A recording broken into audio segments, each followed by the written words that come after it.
Hey, welcome to Christ Culture and Coffee. I'm Robbie Lashua. I'm here with my co-host Tyler Hurley. How's it going, Tyler? It's going great. Good. We are super excited to be back this week. We're going to be kind of pushing on the topic we discussed last week, and we're going to be refreshing you guys on abortion apologetics. Yeah, we had Seth Gruber on a couple weeks ago, and we talked about abortion and the pro-life movement. Then last week, we talked about should Christians be a single-issue voter, and the big answer was, well, it depends on the issue, and if it's abortion, yes.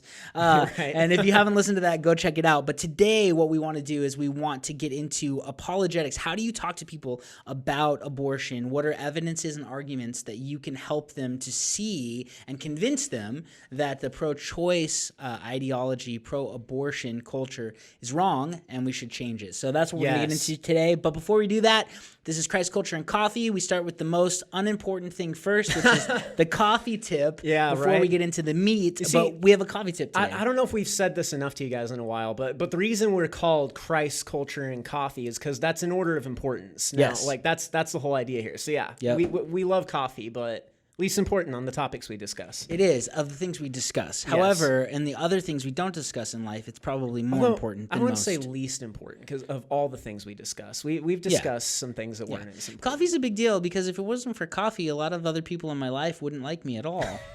And they'd be harmed. And I really think I'm not addicted to coffee anymore. I think coffee's addicted to me. Ooh. So wow, that's a quote right there. It keeps finding its way into my life. Okay. It's very odd. Yeah. Anyway. I like it. All right, so you got the coffee tip for today, Tyler. Yes. What is it? What's the coffee tip? This is very patriotic, very American. Do you want me to sing God Bless America behind it while you're saying it? Please. No, our audience wouldn't appreciate that. No, I don't think they want to hear that. No, they'd turn it off immediately. Yeah, just fast forward a few. So this is about the Boston Tea Party. Now, what's interesting is some of you may know, obviously, what happened with the Boston Tea Party, right? A tea tax was imposed by the British government in 1773, which not only led to the raid on tea shipments in the Boston Harbor, but it also led Americans to completely dropping the idea of drinking tea in general, and they just switched to coffee. Amen. We don't need your dirty British tea.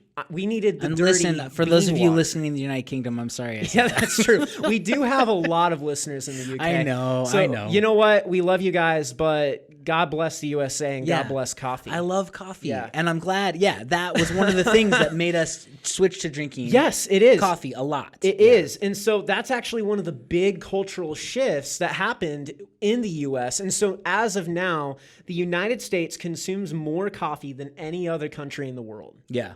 And to me, I'm like, you know what? We're just still spitting in the face of the redcoats back in the day. Back in the day, the tyranny. Like, no. Yeah, we're like, we care more about our coffee than your British tea. That's true. Yeah. However, so there you go. However, I wonder how much tea Americans consume because people still drink tea. Oh yeah, I drink tea. Happens. I drink tea a lot. Oh, and the truth comes out. True. I drink coffee more. I had than an I iced drink tea yesterday, so yeah. Oh, yeah, I know. Exposed. Only God can judge me. Isn't that the statement? Oh, just that should scare you. I know. It does. It actually does. So, well, that's the coffee tip for today. Yeah, kind of a weird cultural shift in America as to why we drink so much coffee versus tea was because of taxation and the Boston Tea Party and that whole debacle that went down way back in 1773. Yes, so if you go to Boston today, actually, I think they charge you if you want to throw tea into the harbor. I think you can buy it for a price, but you can't just go chuck it in. You get in trouble for that. Yeah, but so many people want to do it. It's like a tourist trap where you can go throw tea. It is, I think harbor. it's very patriotic. Yeah, yeah, it's and you should drink coffee while you do it. If you're doing it, that'd be the best. That would be interesting. What if you're drinking a British coffee? British. That'd defeat it, I think. Yeah, well, I mean, we've talked about this before too. Like, hardly any coffee that we actually get grows in the U.S. Yeah, so it's Hawaii and California. That's it. That's it. So, all right. Well, hey, let's move on to the meat of the issue today. So, abortion apologetics. So, this is an important thing for you to understand as a Christian. When it comes to the abortion argument, all of the evidence is on our side. And I know that sounds like hyperbole. It sounds like something a politician would say. It's true. Scientifically and philosophically, the pro-life movement has all of the arguments. And that's why this is such an easy argument to win. It's such an easy thing to convince people of when you show them the evidence. Yeah, we both can attest to that. Like there's different experiences where we've had where if you walk people through these tactics and these scientific evidences and arguments we're about to introduce to you guys, you will see that a lot of times it changes people's hearts and minds. I've seen it happen. Honestly, I saw when we did a mission trip a few years ago where this was the goal. We went to the beaches of San Diego and to Balboa Park and all over the place talking with people on the street about abortion. And they would say, oh, I'm pro-choice. I think that women should have a right to choose. We'd have a 20-minute conversation with them. By the end of the conversation, it was like 90% of people had changed their mind. More often than not, people said, oh man, no, I'm going to vote differently. I'm going to think differently about this issue. And it's just because the evidence is so strongly in our favor. Yeah. So let's get into it. We're going to start off with the scientific evidence to why we believe the unborn are human beings and that they shouldn't be killed. Because that's the whole thing, right, Tyler? The one question, and Greg Kokel says this all the time. Scott Klusendorf with Pro-Life Institute, he says this. The one question you need to ask is, what is the unborn? Yeah, exactly. And that's the question. And so... if it's a human being, then you shouldn't even think about killing it. Yeah, exactly. If it's not a human being... you don't even need to ask the question whether you should or shouldn't. Like, nobody asks, like, should I remove an appendix or a gallbladder? It doesn't matter, right? But if it's a human being, that's a little different. So is it a human? Is it not? We think it is. Yes. And so these are the evidences for how you can argue this. It is a human being. You should not be able to kill it. Yes, yes. And so one of the scientific reasons that we want to go over with you guys is the fact that the unborn is a living being. That's a scientific reason of argument that we have It here. is living. It is living. Yes. Yes. Well, how is that the case? How do we know that? Yeah. So there's three facts I want to go over here that are these attributes that scientists say that they constitute towards a living being, towards the unborn being a living being. Okay. And so that is number one, it's anything that exhibits irritability or reacts to stimuli. Okay. And a fetus does that? A fetus does that. A zygote does that? A zygote, an embryo, whatever you want to call it, does that. It reacts to stimuli. It reacts to stimuli. And that's the same case. The fetus does these other two facts all of them I'm about do. to get. Yes. Sure. Anything that metabolizes, which is just converting food into energy, that is also considered a living being. Okay. And anything that has cellular reproduction or growth. Yes. So those three factors are scientific reasons where scientists agree that the unborn would be a living being. Okay. Yes. Okay? So point number one, scientifically, the unborn is a living being. Yes. Just like all other humans. That's correct. All right. The second point we want to talk about is that the unborn is a distinct being. All right. So it's living, but it's also distinct. It is not its mother's body. Often you'll hear people say things like, well, it's my body, it's my choice. Not your body. No. It's not your body. So that argument doesn't follow. It's in your body, but it is not your body. And here's how we know that. So at the moment of conception, an egg with 23 of the mother's chromosomes unites with a sperm, which has 23 of the father's chromosomes. We're taking you back to biology class, right? And it creates an individual living being that is not its mother and is not its father. The unborn is completely different from any cell in either of its parents. It's not its dad and it's not its mom. It's distinct. It's unique. The unborn has its own chromosomal fingerprint, has its own heartbeat, has its own brain waves, possibly, as often the case, even different blood types. Yeah, right? That's right. So just scientifically, it's not the same being as its mom. It's distinct. The unborn isn't the woman's body. It's distinct. And there's so many ways to think about it. I mean, think about if it's a male baby. Yeah. It has male sexual organs that the mother doesn't have. Yes. Right? That's right. Why? Because it isn't the mother. Right? They're distinct beings, okay? When the baby's in the womb, this is fascinating to me. There is even a autoimmune response that happens in a mom recognizing that the baby isn't her. And this is what happens. So the blood from the baby and the blood from the mom don't mix. There's a membrane that keeps that prevents that in the placenta, that prevents their blood from mixing.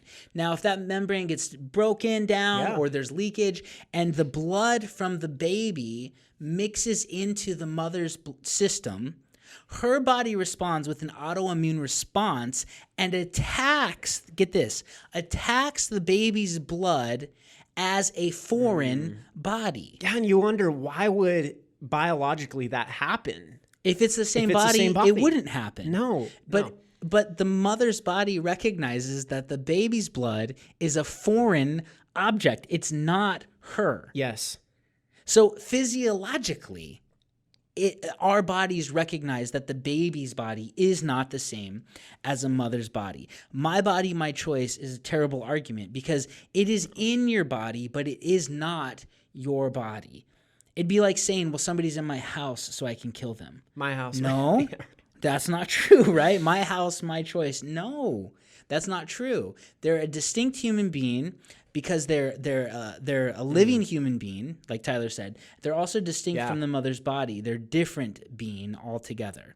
And what about the third thing we see? Yes, the important third. And this one almost factor. doesn't even, like, in my head, I'm like, we don't even need to say this, but you do need to say this in today's day and age. You do. You have to tell people the unborn is a human being. And so now, living, distinct, and what was that last word? A human being. Human. It's a human being. Human. Interesting. Now that's the thing, because you think this shouldn't have to be explained, but people will say the unborn isn't a human being. Yeah. So when they say that to you, I would just ask them, then what is it? Oh, like seriously, because the common thing I hear is it's just a clump of cells, right? But I'm like, that scientifically, that's not true. We just went over several reasons why that's not. It's not a clump of cells. No, it's not. It's not. And then not only so then the other question is, what is it then? Is it a dolphin? Yeah. Is it a chameleon? Is it going to be like what is it if it's not a human being?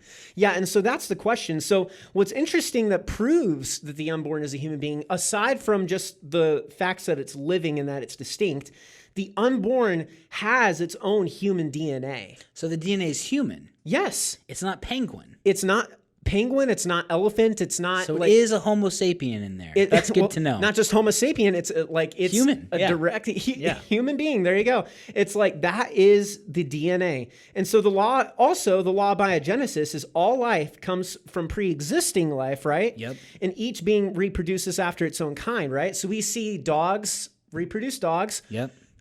Elephants reproduce elephants. Humans reproduce humans. Yeah, it's kind of the law of nature. Yeah, right? And so it's like, if the humans are, you never really question, I don't think, people genuinely question what's going to happen when, like, what's going to hatch out of the eggs that an eagle lays, right? Sure. Or what's going to come out of a pregnant elephant, you know? Sure. It's like, well, even when because I have 4 kids, no one questions right? that. So like every time my wife would get pregnant, the question is it going to be a boy or a girl? Right. I never had to think, is it going to be a lizard or a giraffe or a human? Yeah, right. Because the law of biogenesis is like begets like, humans create humans. Yeah, exactly. And that's the case. And so to deny the unborn as a human, what people are really doing is like, they're denying the scientific evidence that's there. And so what really they're trying to do is they're trying to explain how the human is not a person. Yeah. That's what they're trying to do. Well, and that's a new move because you can't, the science is so strong that it's a human being.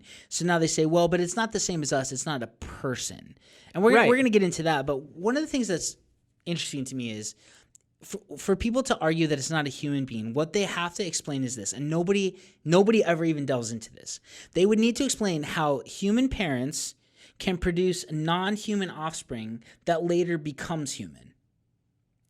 That's a tough, like, what are you saying? That's the question, because then the question becomes, okay, if it's not a human being, but you know that at some point it becomes a human being. Where's that point? Where is that point? Yeah. It's not the magic of the birth canal that does that. And we know this because of how early like premature babies can be born and survive out of the womb. And we're like, okay, that's a human being. If it's the magic of the birth canal, what about C-section babies? Are they not human beings? I mean, it is a human being because that's what it is. Yeah. It's not defined by any of those things, which we're going to get into those factors later of what defines. But scientifically, it's human. Yes. DNA-wise, it's distinct from the mom. It's a living being, and it's a distinctly human being. It's not something else. Yes, that's so important to know. Like you were saying, going back to the idea of it being a person, right? That's the move a lot of people take now, because you can't deny. Like back in the day, people would say it's just a clump of cells because they didn't really know what's in there. But now with ultrasound technology and what we know of the development of a fetus,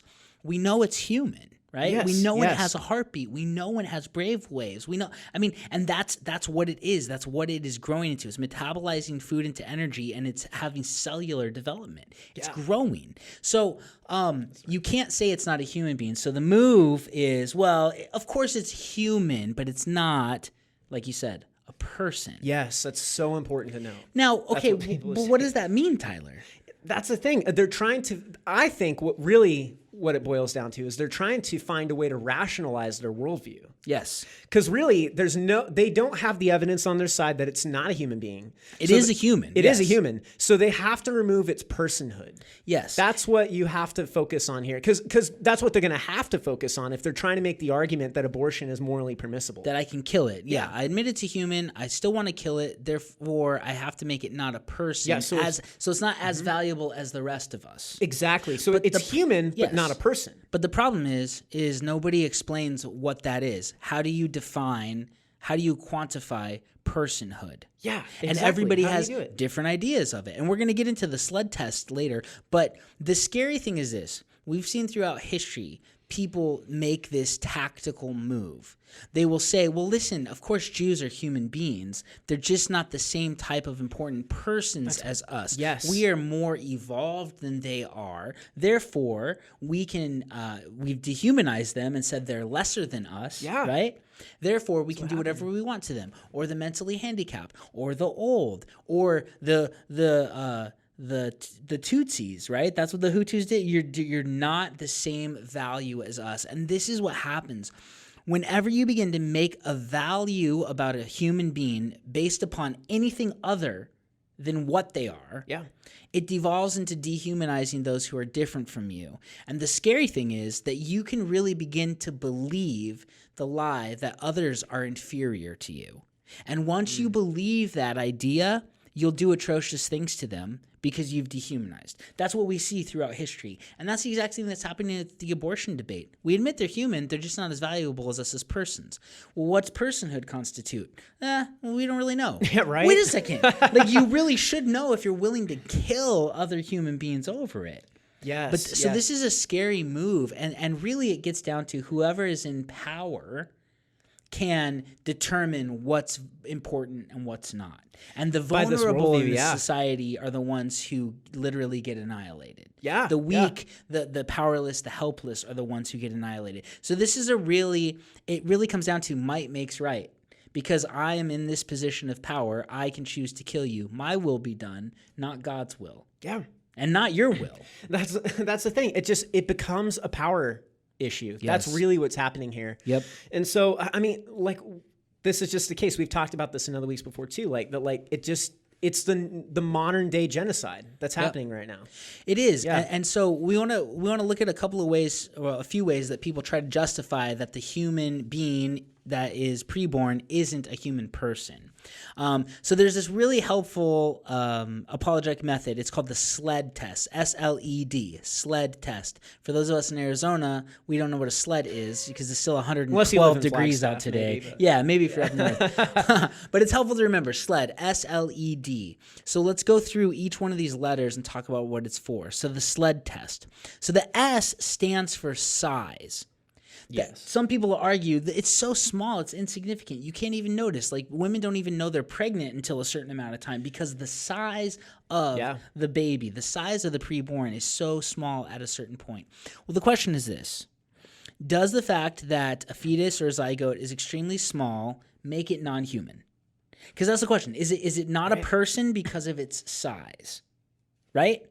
Now, If size determines personhood and value, most people would be afraid because, to be honest, like, would you say Shaquille O'Neal is more of a human being than me? By this standard, He's a couple, he's a foot and a half taller than me. He's way bigger than me. His size is different, but are professional athletes, NBA players especially, more or less valuable because they're bigger than other human beings?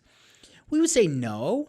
Size doesn't equal value, right? A human person is valuable not because of how small or how large they are, right, but because of the type of being that they are. Yeah, it's that we are a human being that gives us value, not our size that gives us value, right? So, is a human being who is preborn smaller than most other human beings? Sure. Yeah. But is a 4-year-old girl smaller than full-grown women? Of course. Yeah. But that doesn't mean they're not a human being. It just means they're at a different stage in life. Yeah, exactly. So size has nothing to do with personhood or with being a human being. Right. And now the next part on the SLED test is L, right? Level of development. So the question with that you want to propose is, does the fact that a fetus is at a certain developmental stage make it non-human, right? Is it just because that's an argument that comes up a lot? People will say, it's not a human yet because it hasn't fully developed into a human being. It hasn't developed all the attributes of a human being. Yeah, even when we talked with Seth Gruber a couple weeks ago, he was saying, people will say, well, it's not a human person until it can feel pain. Yeah. First of all, where do you make that rule up from? Right. Like, who decided that, right? And secondly, like he said, there are people who are post-born who don't feel pain. Exactly. So are they not human beings? Are they not human beings? Or other questions is like just people who are not just lacking in development, but missing other parts of the human body, right? And whether you're born with a disability where maybe, it's rare, but it happens where sometimes you could be born without a limb, or something like that, or living and you have to have like your arm amputated. Does that make you less of a human being? Because you can't function, or you have like a traumatic brain injury. I met a guy seriously a couple weeks ago. He came here and he had this dental accident. It got infected and it caused brain damage. I have a friend who he got in a car accident and it caused permanent brain damage. So are they not humans because their developmental level has been stunted and defected? Or are they still humans because that's what they are, right? Yeah, that's the question. That's the question. Yeah, it's such a good question. And so living things do not change from one kind of being to another just based on their development. Because that's the other question you have to ask. If it's not fully developed into a human being, and if it's missing these 4 parts and functions, what is it? Yeah. That's the question. What is it? Yeah. Because at that point, that, I'm just being real here. It's not the egg anymore. It's not the sperm. It's not like it's its own individual fertilized embryo. Yeah. So it's its own entity. So what is it? You can't say that because it doesn't have these attributes that it's not a human being. Well, and the other thing is this is okay, Tyler, do you remember stuff from last week? Yeah, sure. Do you remember things from 2 years ago? Yeah. Do you remember things from 10 years ago? Probably, yeah. Do you remember things from 15 years ago? Yeah. From when you were a little kid? Because you were you the whole time. Yeah, that's right. You never became you. You never became a human person along the way because of a developmental stage. Even when you were small, even when you couldn't talk yet, even when you were prepubescent, right? That's all of those things, you were still you. Yeah, it doesn't change. Level of development, you're right, it has no bearing on whether a person is a person or whether they're a human being. Yes, that's absolutely So right. S, size, L, level of development, E in the SLED test is environment, right? And this one I think is probably the stupidest that gets argued, right? They say, well, because it's in the womb, because it's pre-born, it's not a person. It's not a human. A fetus definitely is located in a very specific environment. Yes. There's no doubt about that. In a uterus, that's a very specific place, right? But does the fact that the unborn is in a certain environment mean that it's not a human person, right? That's the question, yeah. Does location determine personhood? No. Does location determine value, right? If you cross over, we have listeners up in Canada, right? If I cross the border from the USA into Canada, am I no longer a person because I'm not in the same environment? If I roll over at night on my pillow and I'm in a different location or different environment, does that mean I'm no longer a person? If I go up the Grand Canyon or down, like it's such a stupid argument. Now, sometimes people talk about viability with this, right? They'll say, well, listen, like the baby's really dependent on the mother, and we're going to talk about degree of dependency. But they'll say it's such a specific environment in there that that until they come out and they're breathing in the same environment as the rest of us or whatever. This is something interesting. So today my mom is leaving to go to Cozumel or Cancun to go on a scuba diving expedition because she scuba dives all the time. She's been around the world scuba diving, right? Now think about this. My mom puts on a mask and flippers and an air tank and a regulator, and she goes way down in the bottom of the ocean into an environment where she's not viable without the aid of a bunch of other stuff. Yeah, that's right. Is my mom not a human being when she's on the seafloor? No.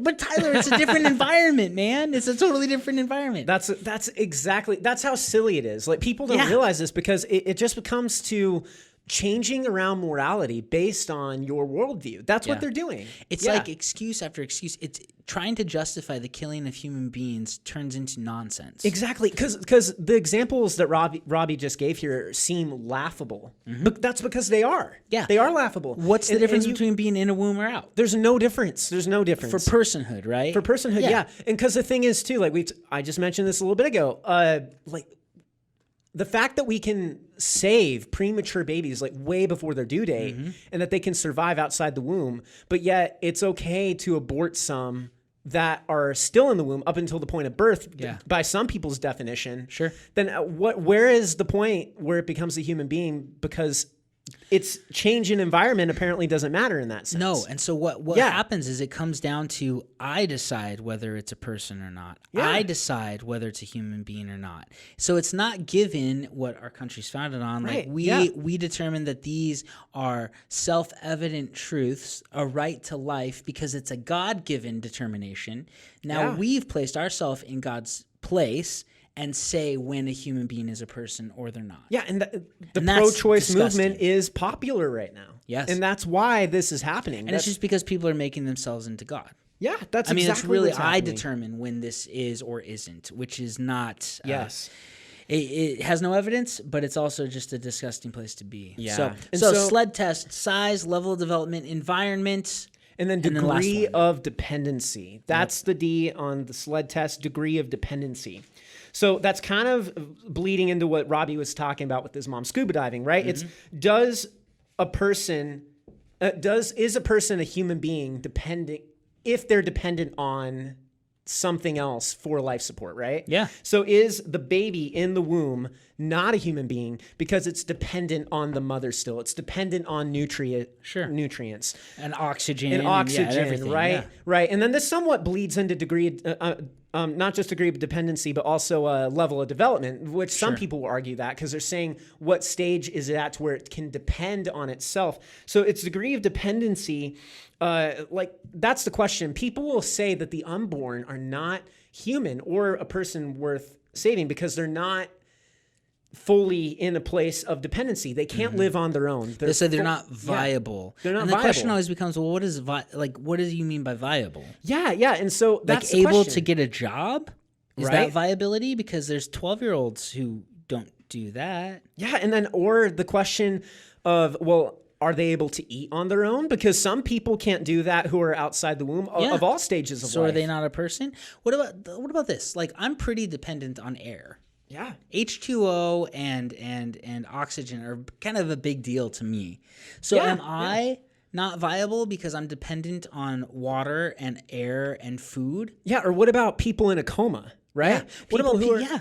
People who are in a coma state where they're asleep, they're unconscious, and they can't help themselves. They're dependent on other human beings. And other machines. For life. Yep. In extreme cases for how many a long people time. through COVID were dependent on a ventilator? A lot so of when you people. were on a ventilator, were you not a human being? That's by this logic, you would have to say no. Now you again, weren't. everyone would say that's nonsense, but for some reason, people think it works when it comes to the unborn. Yeah, exactly. So why is it that when a baby is dependent on the mother's womb, we say no, that's not a human being?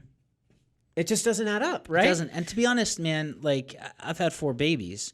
They're pretty dependent on the mother when they're out of the womb for a while. Yeah. Like, I mean, it's like it doesn't change much at all, right? Yeah, and no one's going around saying we should kill living toddlers or human beings. Yeah, sure. But right? but a week ago, a you human could've. being in the womb, yeah, sure.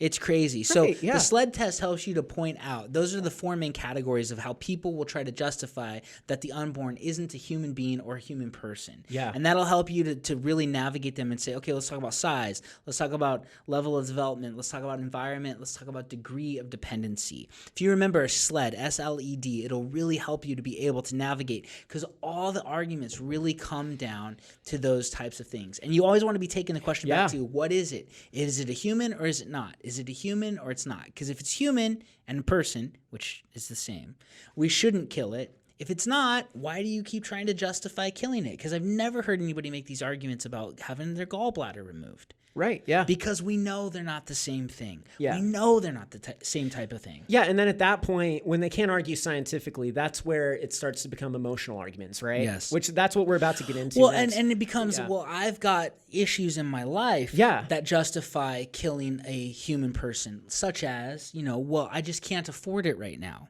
Okay, time out. So if you had a 2-year-old that you couldn't afford, could you just kill it? No. Well, no, of course not. Well, what's the difference? Well, it's not a human being. Okay, well, let's talk about SLED test. Is it a human being or not? What makes a human being? Well, that's the thing. No one will go and kill their 2-year-old. Like, that's the thing. If they had... Let's just think of a scenario. Like if you ended up having your baby, right? Mm-hmm.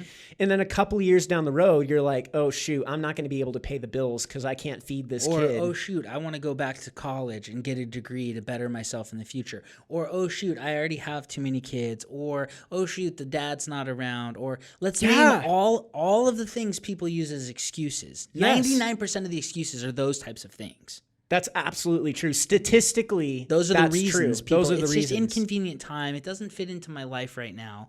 Would you kill your 5-year-old because of those reasons? Well, no. No. What's the difference? It's not a human. Actually, let's go through the SLED test. It is a human being. The science says it is. The philosophy says it is. It's human. So we should not kill human beings for excuses like that. Right, right. Now, let's get into some of the harder reasons people abort their babies. And these arguments are emotionally charged and emotionally difficult, but logically the same things apply to these arguments as do the others, all right? Yes. And I've talked with people a lot about this because this is where it gets tough. Let's talk about rape, incest, or risk to the life of the mother, okay? So these, again, are highly emotional. And when people bring these types of issues up, the first thing you've got to remember is you're talking with a human being. And if we're pro-life, we should be pro-all life. Yeah. And you want to care about those human beings, right? So if they are the product of incest, or they know somebody who's the product of incest, that's a tough issue. If they have been raped or know somebody who's been raped, that's a tough issue. And the first tactic should be to make sure they're okay, not to win an argument about abortion, right? So I'm gonna break into talking about rape. So first of all, only 1% in America, only 1% of abortions are performed because of rape and incest. So one of the tactics I like to use is if somebody brings this up, and I say, listen, if I grant you that abortion is okay for rape and incest, which I don't believe. But I'll say just tactically, okay, just for sake of argument, if I say, okay, I'm all right with that, will you vote against abortion for the other reasons given? They will almost always say no. Yeah, because 99% of the abortions done in America aren't for rape and incest. So if we could just get that law changed, are you kidding me? Yes, that would be amazing. So that's a tactic I use is, would you be okay if I admit this, will you vote against the others, right? Yes. So but we do have to deal with the 1%. Yes, of course. When it comes to rape, again, the first question you should ask a person who brings this up is, hey, let's throw the argument aside because I care about you as a human being. Have you been raped or does somebody you know has this happened to you? Because I want to care about you as my fellow human being. And if they say no, you go on. But if not, you talk about it. You ask, man, was the guy caught? Like, do you need any like counseling, or how can I help you? How can I pray with you? We want to do care to human beings because we care about all life. So that's always the first tactic when this gets brought up. Ask them, has this happened to you? Now, if they're just using it for sake of argument, then you move on to talk about why it isn't justifiable to kill a human person because of rape. Yes. Right? Justice would be the rapist getting caught and imprisoned. Yeah, that's right. That's justice, the person who did the crime, right? So this is how the argument goes. Can you justify killing the child of a criminal for the crimes that the father committed? No. That makes no sense. We don't do that. That's injustice, isn't it? Yeah. You can't punish a kid for the crimes his dad did. Yeah, a kid can't help what happened to him into him being born and impregnated. No, you can't do that. Now, there's a really strong argument. Some people will say, so you're telling me that a woman has to give birth to the baby of her rapist, and that kid's going to look like their dad, and they have to look in the face of their rapist every day of their life and live with that trauma. That's what I've heard that so many times. It's a really emotionally charged argument. You got to come back to you and say, listen, can you kill somebody because of the crime that their dad committed? Yeah. And that is unjust. And then the other factor I would give into that is honestly, if it came to the point where the mother was very upset and the kid did end up looking like the rapist, you could just give the baby up for adoption. Yeah, abortion's not the only option here. You can have them given up for adoption. Yeah, right? yeah, and you don't have ways. You don't have to raise the child of the person who raped you. No, you don't. You don't. You also don't have to execute them for the crimes of their father. No, and I don't think you should go through with an abortion just because of the situation in that case. Because the thing is if you can't raise them and if you can't afford it, whatever your excuse is from being raped, adoption. That's always the case. That's always a viable option. So the rape argument again is emotionally charged, but it's not different logic from the other arguments that we've seen. Yeah, it's not. And then not to mention again, I just want to keep hitting that point that majority of the time that the rape argument is used is just to justify the other 99% of what's happening. Which it doesn't. Yeah. And so, but then I also want to touch on incest a bit more. Yep. What's interesting about this is the argument from incest insinuates that because of a person's heredity, it's justified to kill them. Yeah, what does that sound like? It sounds like Hitler. It does. That's legit what he did. He because of the Jews and their heredity, and that to him they were an inferior race, it was justifiable to kill them, right? Yeah. So that's the question. And not only that, again, we don't kill someone over their genetics. We don't. No. That's the thing. We don't kill someone based off of who their parents were. Yep.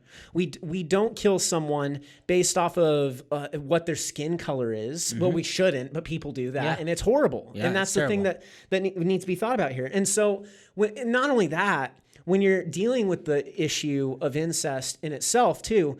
This is even lesser of a percentage of abortion than the rape argument. It's a really small percentage. It's an extremely small percentage to the point to where it doesn't even make sense for it to be a talking point in an argument because that's such a tiny percent of abortions that it's if we give you incest and rape and justify that, we should be able to clear the rest of it. Yeah, and so that's the question about it. And so some will argue that it's justifiable to kill them through this because of physical formalities or maybe health issues, right? Yeah, because incest, typically inbreeding, right? It makes the babies deformed and have real problems. Exactly, and it's true. It does, but it does. But the fact is do we kill people based off of them having physical problems or disabilities throughout their life? No, we don't. And what does that bring us back to? the sled test. So is it not a Yeah. human being because it has a deformity? Is it not a human being? Like we were talking about how like Iceland Yeah. has declared we have cured Down syndrome, but it's only because they abort every Down syndrome baby. Yeah, yes. They haven't cured That's it. True. They've annihilated these people. They've committed genocide against these people. Yes, it's absolutely terrible. It is. It'd be like saying we've eliminated criminals or crime in our country because you just killed everybody who ever committed a crime. You didn't eliminate crime, you eliminated the people, right? Yeah. And the sad thing is that these babies are innocent. They've committed no crime. Yeah, they've done nothing. wrong. And they're being punished for something that they had no control over. Yep. Yeah, Yep. and it's not just it's the ultimate punishment, right? It's death. They're being killed for it. Yep. So, yeah, rape and incest, those arguments, again, emotionally charged, disgusting, vile. However, logically, the same logic follows. If it's a human being, you can't justify killing it for these reasons. Right. Now, when it comes to risk of a mother's life, this is where it gets a little interesting, and it's a different moral issue. Right. Now, there's a ton of debate, and this I have to say this up front. There's a ton of debate on will it for sure kill the mother, because there's some physicians who just view abortion as a really great tool to help you in your life. And so sometimes they'll push on you, look, it might be a little risky, so you probably should just kill it. Now, that's not the same as it really has a huge risk of you losing your life. Yes. Okay? But we're saying in the case of, for sure, you will live or the baby will live. Right. Right? When it comes down to those types of things, how do you choose? Now, there are times where a mother says, I'm willing to give my life in order for my child to live, which I think sounds a lot like Jesus. I'm not saying you have to do that, but it's self-sacrificial, right? Love gives up your life for others. Like, that's beautiful. So there's nothing wrong with that.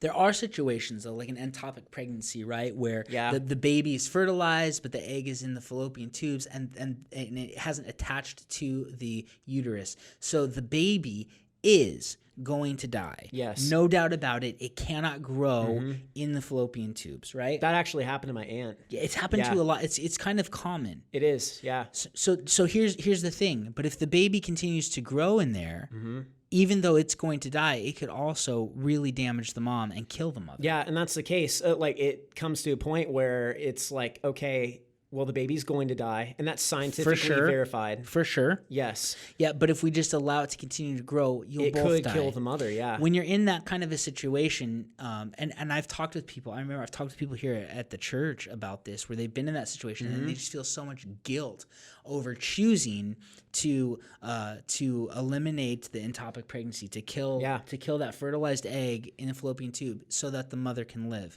But here's the moral dilemma that you're having with that. Like, that's a horrible situation to have to be in, right? And it's because we live in a broken world with sin. But when you're in that situation, the choice is allow two people to die or choose to allow one of them to live. Yeah.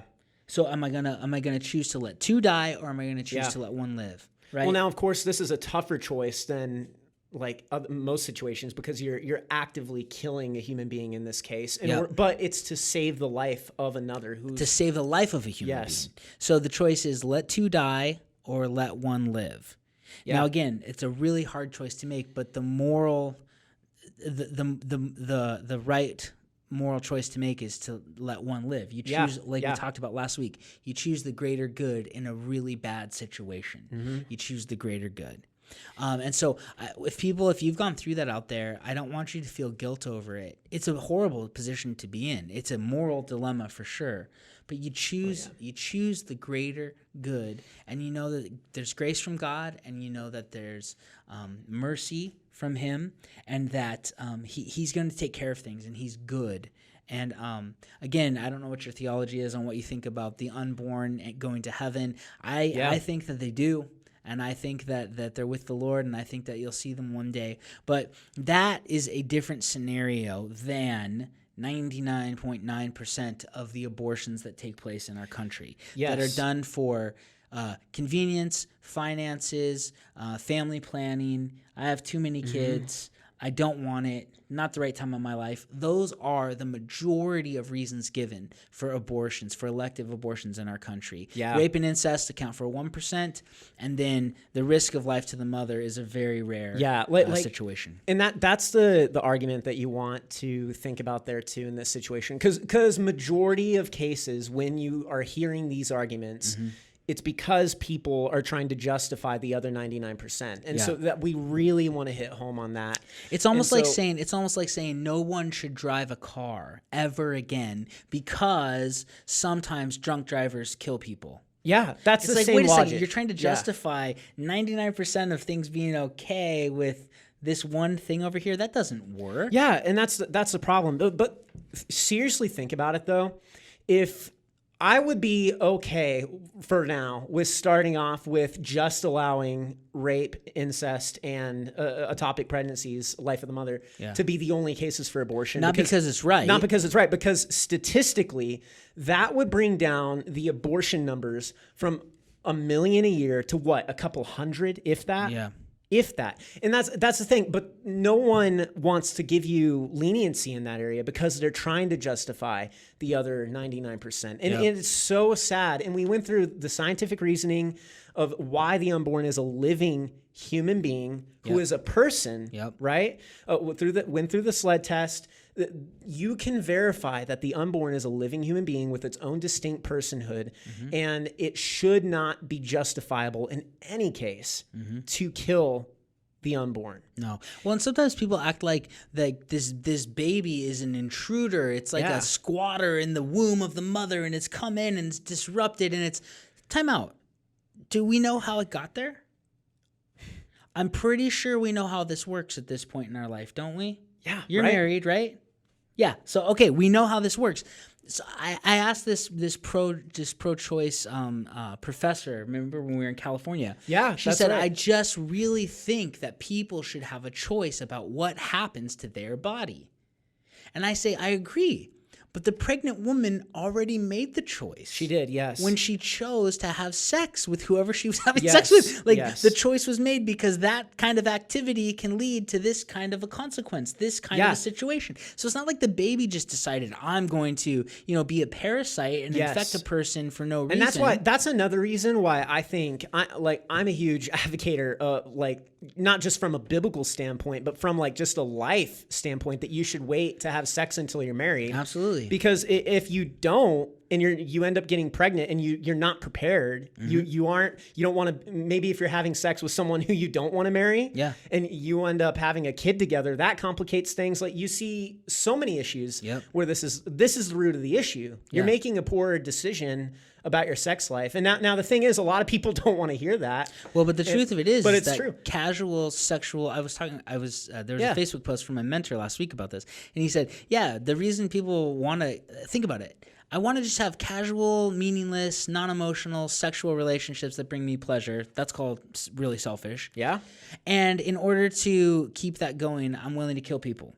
Yeah, that's where we're at in our society. That's really what it boils down to. That's what's happening. Yeah, that's what's kill happening. People for my own selfish lust. Yeah, and that's in a lot of the cases here of abortion cases. It's because people didn't plan on getting pregnant because they had sex without planning ahead and being ready to have a child. And that's one of the detriments of our society. And I'm blaming all of you hippies out there for this because truly the sexual revolution was a de-evolution. It was a detriment to our society. This idea that there's free love, no attachment. No, it's not true. It's harmed so many people, not just through abortion, but emotionally, physically. It's awful. That idea to separate the idea of procreation from sex completely is wrong. Now, sex isn't merely about procreation, but it is the activity that creates new life, right? We can't be so stupid as to not think that. And there's a bunch of people out there who don't even think that goes together. No. And then they're surprised or shocked that all of a sudden there's this baby. I didn't know how that happened. Really, you what didn't know they're how saying, that happened? Really, what they're saying when they say that I want choice over what happens with my body, they're more saying I want to have sex without getting pregnant. Yeah. And if I get pregnant, I want to terminate to my pregnancy. actions. That's what's happening. Yeah. And that's the thing. as a society, we're allowing this to happen. We've passed legislation. We're giving taxes to organizations that enable this to happen. Yeah. And so that's where it's becoming a real problem. And that's why we're seeing statistically and like mathematically, like roughly 1 million abortion cases happen per year. In our country. Yeah. Because of convenience. Because of selfishness. Yeah. People will sacrifice human beings in order to fulfill their lustful desires. That's where we're at. Yeah. And that's what we have to say. This is not right. This should not happen. We can't just arbitrarily kill people out of convenience. That's what psychopaths do. But that's where we're at. But the lie's been convinced, and regular people are doing atrocious things because this lie's been told that this is what we do, and this will help you, and your life's important, and your prosperity is what you should be all about, and kill your own kid. And we don't have time to get into all of it, but even talking about how detrimental it is for women years, decades after they've had abortions, the physical problems they get, the breast cancer that is prevalent, the emotional turmoil, the mental anguish, all of these things that really harm people who aren't even Christians and they have abortions. It messes you up. It does. And it also harms the dads too. It's such a big problem in our society. And as believers, we need to be about life because our God created life. He breathed the breath of life into us. He came to give us eternal life. He gave his life in order to ensure our eternal life. And we as his followers need to be pro-life and protecting the most vulnerable in our society, which where we're at right now is the unborn. Yes. That's so there's a couple of good resources on this. I would highly recommend reading the book by Scott Klusendorf called The Case for Life, Equipping Christians to Engage the Culture. Also another book by Greg Kokel called Precious Unborn Human Persons. Highly recommend those. Go to prolifetraining.com, go to abort73.com, go to sethgruber.com, and then get involved. Last week I kind of I got a little animated and yelled at people. I didn't yell, but I was upset.